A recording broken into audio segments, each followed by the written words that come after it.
I am not going to give the easy talk. I'm going to give the difficult talk. I'm going to try to weave our work together with kind of a view of the future of what I think journalism could be. So I think as a speaker, you have a debt to your audience, and my debt to you is that I'm going to take a risk and try to land a very difficult talk. And so with that, and I have not been trained in on the slide advance tool, so I will expect there to be some excitement.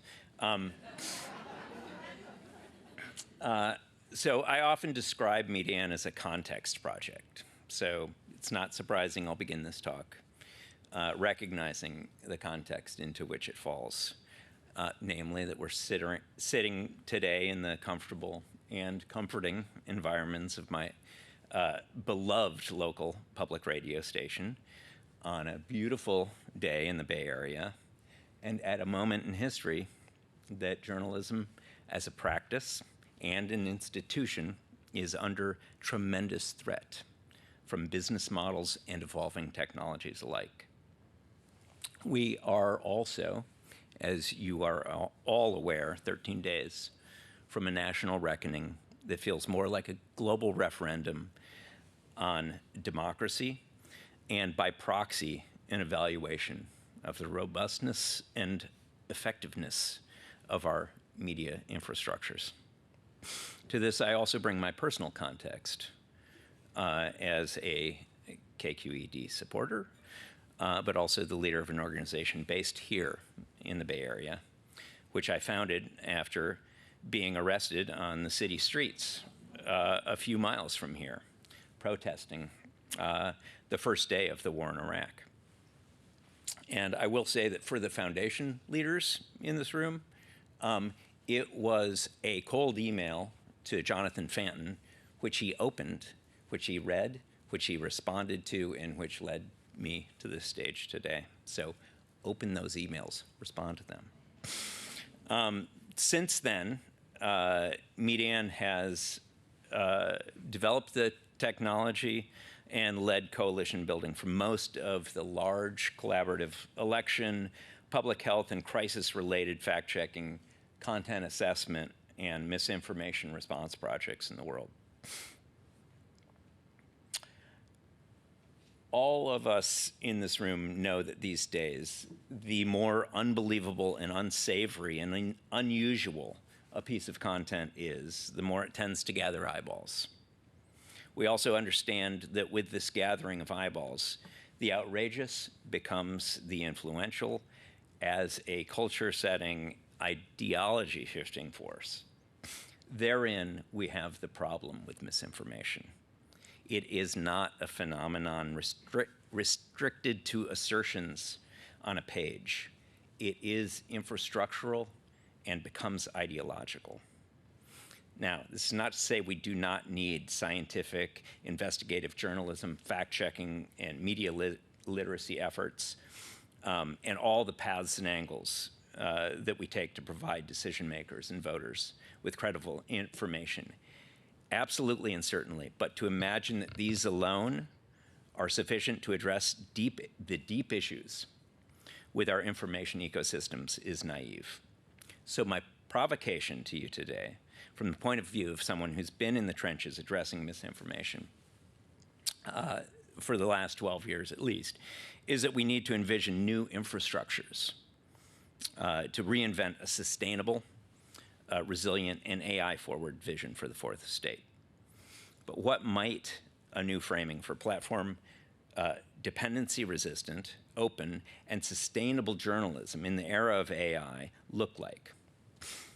To answer that question, or rather to explain my answer to that question, I'm going to quickly traverse a history of our technologies and programs. In 2016, our collaborative journalism platform, Check, powered the Election Land Project, which some of you in this room participated in and supported, I know. We enabled 1,100 journalists to collaborate on the day of the election, and they worked together to respond to election rumors and disinformation on social media platforms during that highly contested election.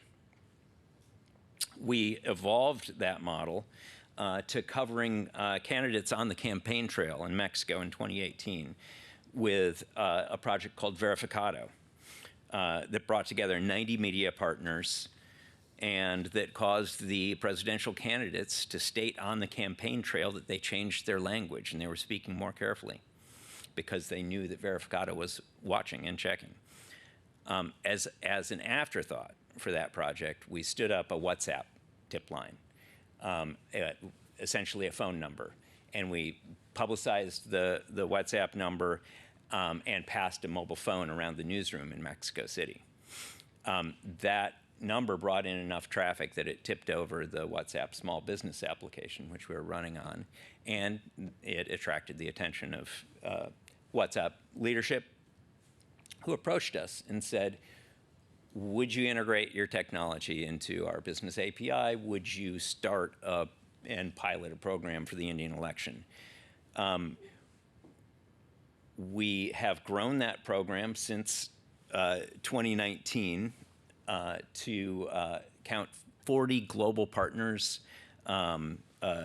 organizations like AFP, Reuters, Telemundo, India Today, and a number of others, all of whom are modeling the potential for doing journalism in messaging spaces.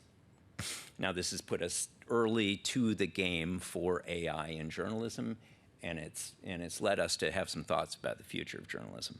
So I'm going to show you a few slides on Check the product, but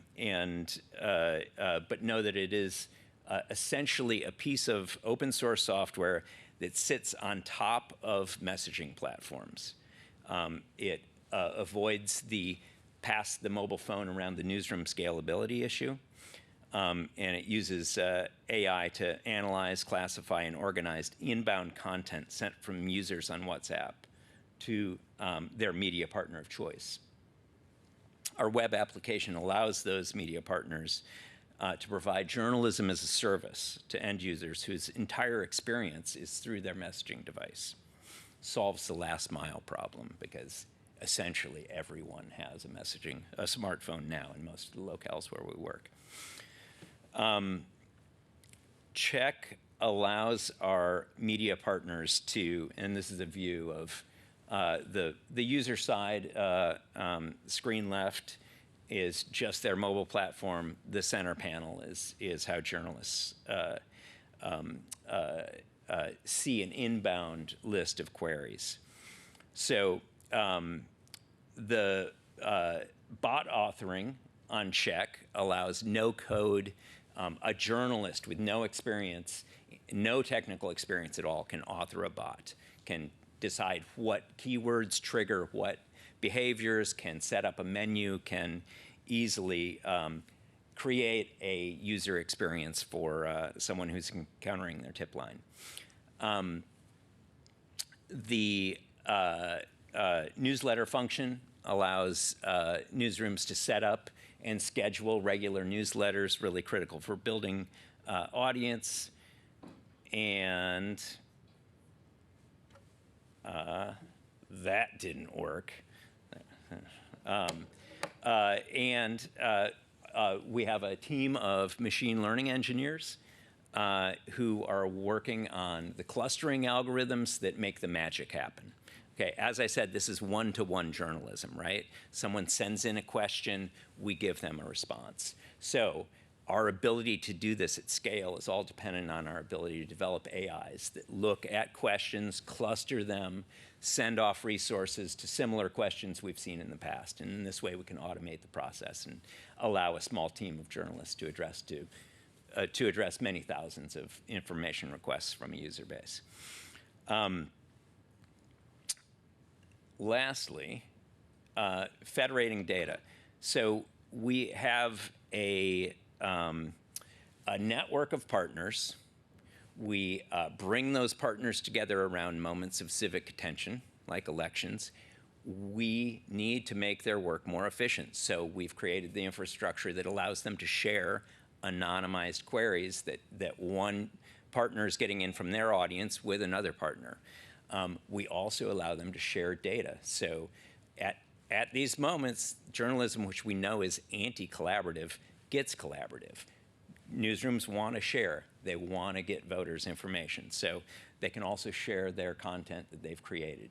And that means more efficient information response with their audience. I'm going to talk about, very quickly, about 2 projects that ran on this federated data infrastructure. In the Philippines, we worked with Maria Ressa and her team and brought together more than 150 partners and generated thousands of fact checks that were distributed through community CSO partners across the Philippines.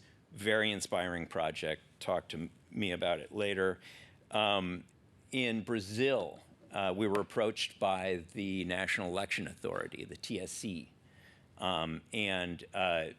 While the results of the Philippine elections were quite discouraging and grounded in a narrative of disinformation, Brazil decided by a razor-thin margin. We had a really effective partnership with the National Election Authority, whose chatbot we developed and was able to send out more than 150,000 direct responses to users who queried their National Election Authority, asking them whether this image of a voting machine saying, I should not press the confirm button, whether this is disinformation or correct. So, there's at least a plausible chance that this project had a tangible impact on the results of that highly contested election. So, which brings us to the future-looking portion of the talk. So, the rise of generative AI should be understood as being as significant a shift as social media and the mobile internet. It's a platform. It's not just a technology. It's a platform. It's new ways of interacting with information. We're moving from the index to the agent, from knowledge as universally accessible to knowledge as universally invocable, from the query to the prompt. What is endangered in this new world is the hyperlink, and with it, the ability for us to follow a claim to its source. The sourceless, link-free, magical, hallucinatory world of the AI-powered interwebs threatens the very practice of journalism. Or does it? Retrieval Augmented Generation, or RAG, is the term of art for using a unique data set to improve an LLM, a large language model, an AI, for a given domain. Using locally generated training data to teach an AI to better understand and respond to questions within a given context, for example, a community, a local community, or a specific climate or public health reporting vertical, is the promise of having an engine for localized understanding. Through this frame, local or event-based or thematic journalism is not just the most civically important aspect of the fourth estate, it might also be the part of the larger journalism ecosystem best suited to coexist with AI. Could we imagine journalism as a knowledge service where the efforts of a team of journalists and the information needs of a community are mediated through a bespoke AI, tuned and improved by journalists, experts, and community members? What if the local news AI model and the data used to train it is owned and controlled by that local news partner? To me, this begins to look like a path through the obvious failings of our current information ecosystems and an alternative to the extractian, Faustian deal journalism has repeatedly made with big tech. Given the stakes, I'm willing to put my organization to work modeling this hopeful future for journalism and for AI. Thank you very much.